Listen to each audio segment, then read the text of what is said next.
There's a great research that started the theory of intelligences, and the theory can actually be explained by an example. An example where you have a class and there are elephants, birds, monkeys, cheetahs, bear, and fish. And the teacher says to keep everything fair, each student will actually have to climb a tree to graduate from the class. Well, we all know what the result of that's gonna be. There are some students who might not be able to go anywhere, and there will be one or two of those students who will definitely graduate with flying colors. Well, that reminds me of a great quote. Everybody is a genius, but if you judge a fish by its ability to climb a tree, it will live its whole life believing that it is stupid. And that's the kind of conditioning that we've been brought up in as well.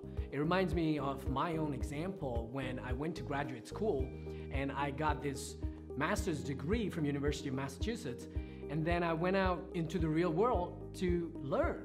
When I stopped educating myself, I wanted to go ahead and learn. So I got a job and I started working. And more often I would hear people actually tell me that I might be a genius. I might be really intelligent, or I might be really smart because I have a master's degree. That really turned out to be a fallacy because I was letting the world, I was letting people around me dictate what my core competency is, what my skill is, what meaning or purpose do I want to give to my life. That was actually being dictated by just that degree that I got, the education that I got. And that's a fallacy that I wanted to go ahead and prove that is not really what meaning of my life is.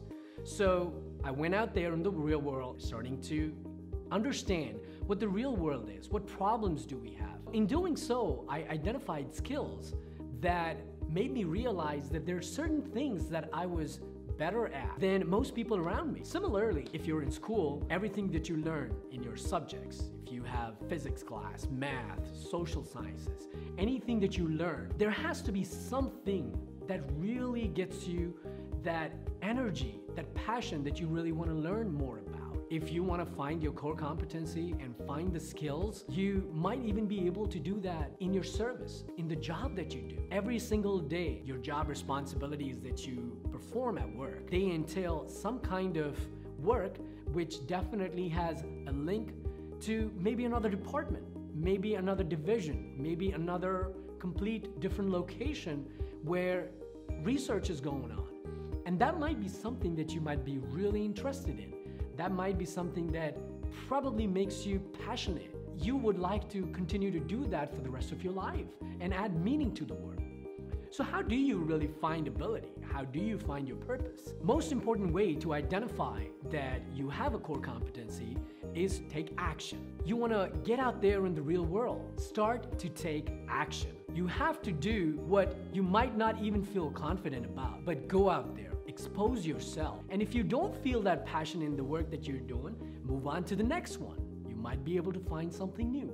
You might be able to find another service, another job, another possible avenue that will open more doors for you. Each step you take to hone your skills, to practice them, takes you to another step until the day when you have identified that you actually have found your purpose. You found your goal. If you want to identify what your purpose, what your meaning, what your aim in life is, you have to create that opportunity for yourself. Identify as much as possible from what you do, how you do it, and then you might definitely be able to identify your core competency and find that meaning in life. If you are conditioned to all these statements or all the definitions of real purpose in life by what others around you tell you, you will not be able to find that real purpose, that real success, the real meaning for you. So choose wisely. They say you only have one life. So if you make the right decision and you make the right choices, you will be happy.